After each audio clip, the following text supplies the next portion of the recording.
In 1863, in Montana, a state in the US where gold rush was booming, a lawyer named Wilbur Sanders led the prosecution of a criminal gang.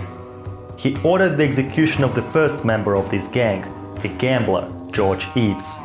This case had to show everyone in Montana that from this time it was a place of law and order.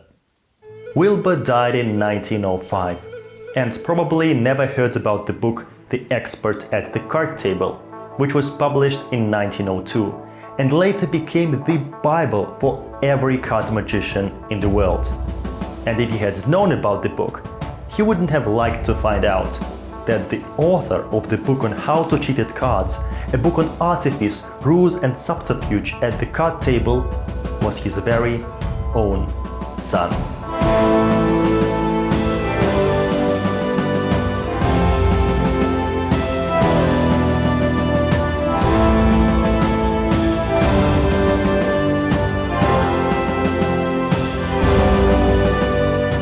Welcome back! This is my second video on Erdnase and his book The Expert at the Card Table.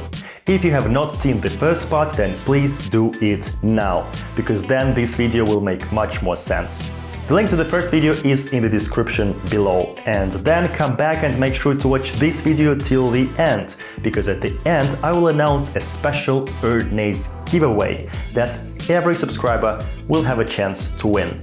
Also, in this video you will see some exclusive material from a feature film, Looking for Erdnase, that a super talented team from Germany has produced, but which has not yet been released. The footage that they kindly agreed to share with me is just phenomenal. I will also leave relevant links in the description so you can learn more about this wonderful project, but only after watching my video. My name is Alex Romanov, I am a magician and an art historian. In this episode, we will try to find out who was the mysterious author of the greatest book on cards ever written. This episode is produced in proud partnership with the Vanishing Inc. Let's start!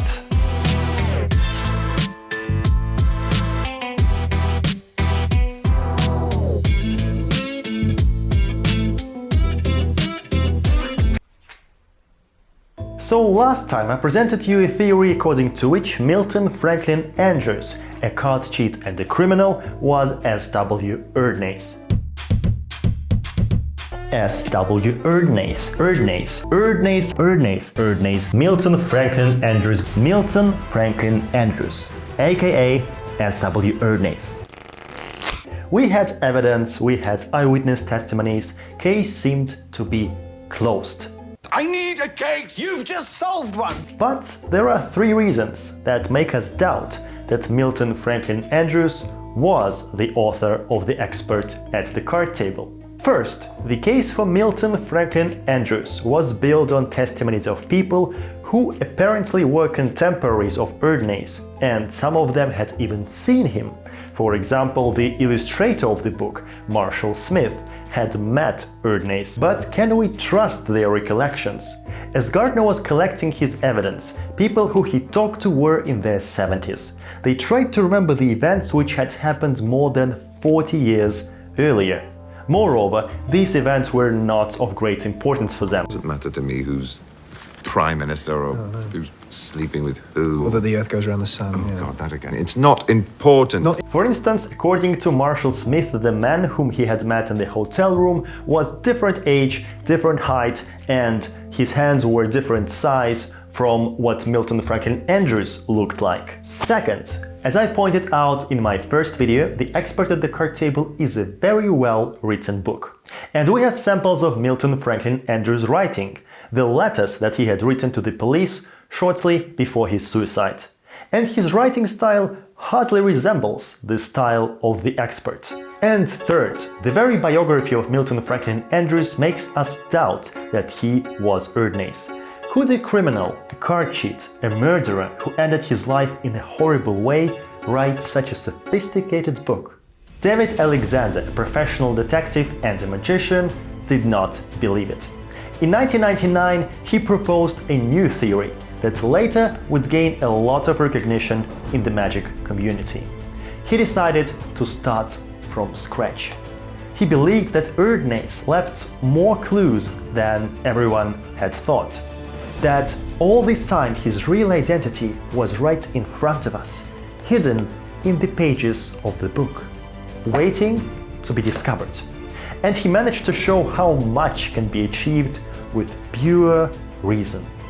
In 3 steps, he found the author of The Expert at the Card Table, and it was not Milton Franklin Andrews. Let's get to work.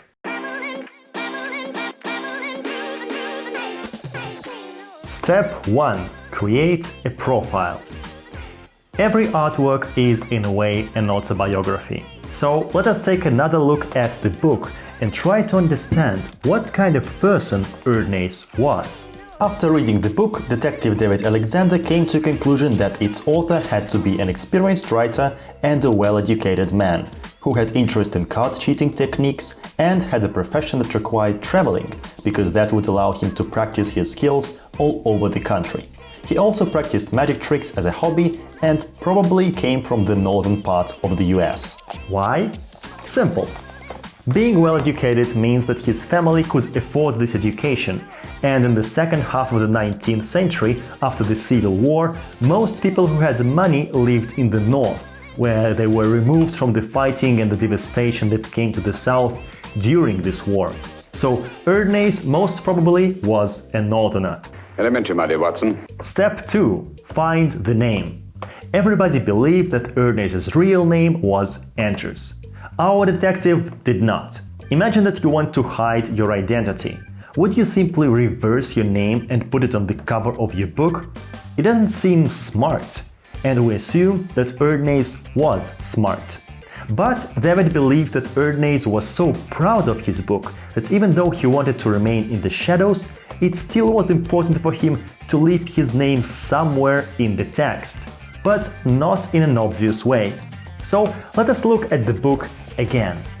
On the original title page, the words "at" and "the" are tiny in comparison to the other words of the title. Really tiny. It looks like Erdnase wanted us to ignore those 2 small words. And now, if we read the title backwards, we get this: Card Table, Subterfuge, Andrew's Artifice. So if you read it phonetically, you get Andrew's Artifice.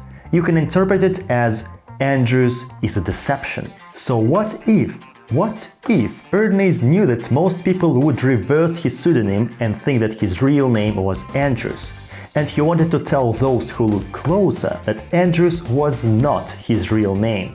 It may sound a little far-fetched, or really far-fetched, I know, but stay with me.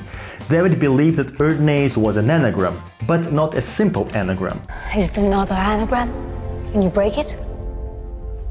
Using a computer program, he managed to come up with 4 names that could be created using these letters: Ward Essen, Wes Anders, E.W. Sanders, W.E. Sanders. So which one can be our guy? Let us get back to the book again. There are many techniques in the book which Erdnase gave his name, but there is only one technique which he decided to name using his initials. This move is called the S.W.E. shift. A shift is a very important move. During a card game, a professional card cheat can shuffle the deck as much as he wants but keep control of the cards that he needs. But there is a problem. The deck has to be cut after the cards were shuffled. The greatest obstacle in the path of the lone player is the cut, Erdnase wrote. It is the bête noire of his existence. A shift is a technique that allows you to secretly move 2 halves of the deck back to their initial positions after the deck was cut. Erdnase developed his own shift, the SWE shift. So what if he was so proud of this move that he decided to hide his real initials in the name of this move? During a shift, one secretly moves the top block of the cards to the bottom. So let us take his initials and shift the letters. Instead of SWE, we get WES. Now let's look at our name list again and see if we have someone with these initials. Bingo! W.E. Sanders. Step 3. Check if a person with this name that fits our profile existed. David Alexander started looking for people named W.E. Sanders, but not any W.E. Sanders. He started looking for someone named W.E. Sanders who lived in the 19th, early 20th century and also who published at least something. Remember, according to our profile, Erdnase was an experienced writer, so we can assume that if he was an experienced writer, then he published some other works too, under his real name. And so David Alexander found a single published writer of that name from the right time. Only one. He looked for more information about him, he found his diaries. And you know what? Believe it or not, he fit the profile perfectly. Just perfectly. Once you've ruled out the impossible, whatever remains, however improbable, must be true. So David Alexander came to a conclusion that he finally found the man. Wilbur Edgerton Sanders. Who was he? And why did he write The Expert at the Card Table? It's time to reveal the truth. The enthusiast will not rest until every slide in the calendar has been perfectly mastered. Acquiring the art is in itself a most fascinating pastime, and the student will need no further incentive the moment the least progress is made. Wilbur Edgerton Sanders was born in a nice family in 1861 and spent his childhood in Montana, in the northern part of the United States. His father was a lawyer and a politician. Since his childhood, he enjoyed playing with his name, moving letters around and creating anagrams. Wilbur was tutored in French, German and Latin and was sent to the prestigious Phillips Exeter Academy. As a small boy in his hometown, he was happy to learn languages, read books and go hunting. But in Exeter his lifestyle changed. He began to hang out around the train depot in his free time and was soon seen playing billiards on a regular basis. Later he started playing Casino, a card game that would also be mentioned in The Expert at the Card Table. He graduated from a mining school. Basically his job was to look for gold. And he hated it. He complained about the damage to his hands, rheumatism and financial problems. In 1890 he wrote in his diary, "I simply gave them my season's hard work for nothing and began another season with nothing in my pockets and no use of the pockets except to hold my hands while grasping the capacious emptiness therein contained." So wouldn't it be great to become a master of your own fate, instead of desperately looking for gold that probably will never be found? And isn't a card game a perfect solution? Especially if you're not simply relying on pure chance, but are in full control of your chances. His diaries create a strange impression that he started to lead a double life. A lot of train trips without a clear reason. Blacked out passages and ragged edges of missing pages. Letters that he received contained gamblers' slang terms. An entry in his diary from 1896 has a strange element. He made a packing list for a 10-week trip that he planned. Listed between clothes and personal items was something very unusual. Half a dozen playing cards. Why would a mining engineer take half a dozen decks of playing cards on a trip? But I also must say, 6 decks for a 10-week trip? Seriously? State of Montana, where Sanders spent a lot of time and where his family lived, was a perfect place for gambling. There were investors, politicians and rich miners who had found gold. And all these people loved playing card games. The stakes were high and Sanders was a welcome guest in elite clubs and at VIP private parties of local millionaires. A charismatic, well-mannered mining engineer with a handsome moustache would smile, drink wine and quote poetry in French or Latin as he was shuffling the cards, making sure that the 4 aces were exactly where he needed them to be. Sanders also had a passion for magic. In his diary he noted that once he watched a magic show and saw through all the tricks of the magician. He was a good writer with an amazing sense of style. He wrote and published more than 200 pages of poetry and prose. In 1901, Sanders went to Chicago. He met an illustrator named Marshall Smith, who created illustrations for his upcoming book, in which Sanders summarized his knowledge about card cheating techniques. Of course, he had to remain anonymous. His father was a famous figure in the area, so famous that after his death, a statue of him was erected. There is even an article on Wikipedia about him. So Wilbur did not want to undermine the reputation of his family. No one would be happy to learn that the son of the famous Sanders was a card cheat. S.w.erdnase was a great choice for a pseudonym. First, it was a complex anagram of his real name, W.E. Sanders. Second, if you reverse it, you get Andrews. And this was the name he could use to present himself to the illustrator and also put everyone looking for the author on the wrong track. And third, Erdnase, if you read it in German, sounds Erdnase and means earth nose. A nice little reference to his profession, a mining engineer, a person who tries to sniff out gold in the ground. Soon after 1902, the year when the book was published, Sanders became rich. 6 mines that he had acquired turned out to carry considerable amounts of gold. He moved to Berkeley, California, and bought a house. His career as a card cheat was over. Erdnase disappeared. The temptation to show off is great. He has become a past master in his profession. He can laugh at luck and defy the law of chance. His fortune is literally at his finger ends, yet he must never admit his skill or grow chesty over his ability. It requires the philosophy of the Stoic to possess any great superiority and refrain from boasting to friend or foe.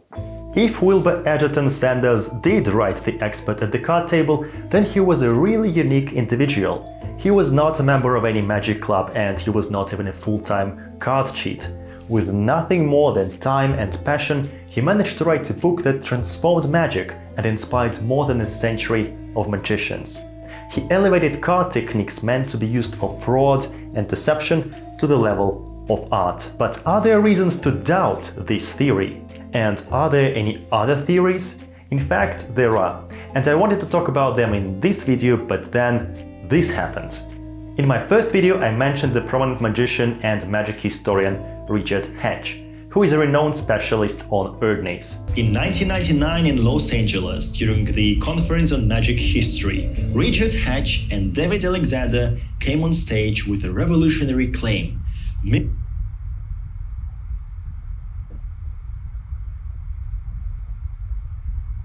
So I was really excited when I saw a comment from him under my video. I contacted Richard and he kindly agreed to talk to me about Erdnase and tell me more about his theory. It is hard to find a person who knows more about Erdnase than Mr. Hatch, who dedicated years to Erdnase Hunt and who has witnessed its development. So, as you guessed, there will soon be another episode on Erdnase, an exclusive interview with Richard Hatch. Stay tuned. As I promised in the beginning, there is a special giveaway. Recently, this channel has reached 1,000 subscribers. It's finally something fun going on. So thank you all for watching and leaving your feedback and for your interest in the history of magic. It means a lot to me. So I decided to celebrate this awesome milestone and I have a present for one of you. In order to win it, you need to do 3 simple things. First, subscribe if you haven't done it yet. Second, share this video with a friend who is interested in magic. And third, but most important, come up with a theory: who was Erdnase? It can be as crazy as possible. Abraham Lincoln, William Shakespeare or John Lennon are all good candidates. But you have to provide at least one argument in favor of your candidate. It can be as crazy as you like, but it has to be an argument. The author of the coolest and the most creative theory will receive this nice deck of cards with illustrations from the book. This deck is a tribute to Erdnase and will become a nice part of your collection. I will send it anywhere in the world with a personal postcard. The winner will be announced in the next video in about 2 weeks. I will leave links to the resources that I used during my research in the description to this video. And make sure to check the website and Instagram of the Looking for Erdnase film. This is a truly great project. Thank you so much for watching. My name is Alex Romanov. This was Art of Impossible. I will see you next time.